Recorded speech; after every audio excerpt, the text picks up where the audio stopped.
السلام علیکم ورحمۃ اللہ وبرکاتہ۔ پیاری اسلامی بہنوں، دل کی بات آپ کے ساتھ کرنے کو جی چاہ رہا ہے کہ قرآن پڑھ کر ہمارے ایمان میں اضافہ کیوں نہیں ہو پاتا؟ اتنی خوبصورت آیات سے سامنا ہونے کے باوجود ہمیں امید کیوں نہیں مل پاتی؟ ہم اپنے نگیٹیوٹی میں کیوں بڑھتے چلے جا رہے ہیں؟ جنت کی بشارتیں سن کر بھی ہمارے دلوں میں یہ شوق کیوں نہیں پروان چڑھ رہا کہ ہم اسے پانے کے لیے محنت کریں؟ عذاب کی باتیں بار بار سننے کے باوجود ہم گناہوں سے باز کیوں نہیں آتے، معافی کیوں نہیں مانگتے؟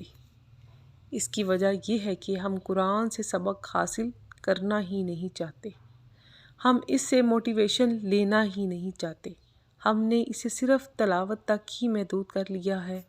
ہم اسے ہدایت کے لیے، امید کے لیے، رہنمائی کے لیے، اللہ سے مشورہ لینے کے لیے، اللہ سبحانہ تعالیٰ کی بات سننے کے لیے، خود کو بدلنے کے لیے، اپنا مقصد حاصل کرنے کے لیے یا نصیحت کے لیے پڑھتے ہی نہیں۔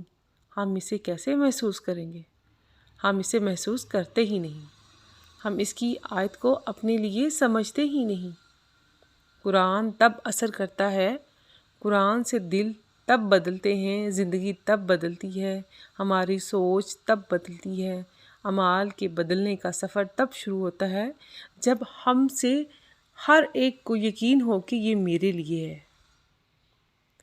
جب ہم اس سے نصیحت حاصل کرنے کے لیے پڑھیں گے، جب ہم سیکھنے کے لیے پڑھیں گے، جب ہم سمجھنے کے لیے پڑھیں گے، اسے کھولیں گے، ہم اس سے اپنے مسائل مشکلات کا حل نکالیں گے، تب اس کی ہر آیت سے ہمیں پیغام ملے گا، تب ہمیں اس سے ہماری زندگی پہ اس کا اثر ہوگا، اور پھر وہ اثر ہمارے اخلاق کردار سے نظر آئے گا۔ تو یہ کیسے ہوگا؟ ہمیں کوشش کرنی پڑے گی، ہمیں اس کے ساتھ جڑنا پڑے گا۔ قرآن سے محبت کر لیں، جو قرآن سے جڑ گیا وہ فلاح پا گیا۔ قرآن سے محبت کرنے والے الگ ہی ہوتے ہیں، وہ قرآن کی رسی کا مضبوطی سے تھام لیتے ہیں، قرآن کی تلاوت بہت خوبصورت انداز میں کرتے ہیں۔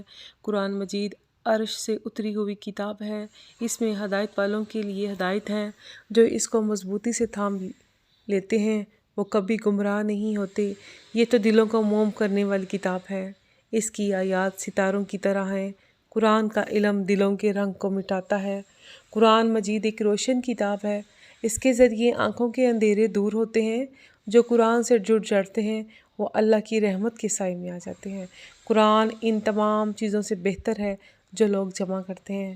آئیں اللہ سبحانہ تعالیٰ کی رسی کو مضبوطی سے تھام لیں، اسی میں برکت ہے، اسی میں خیر ہے۔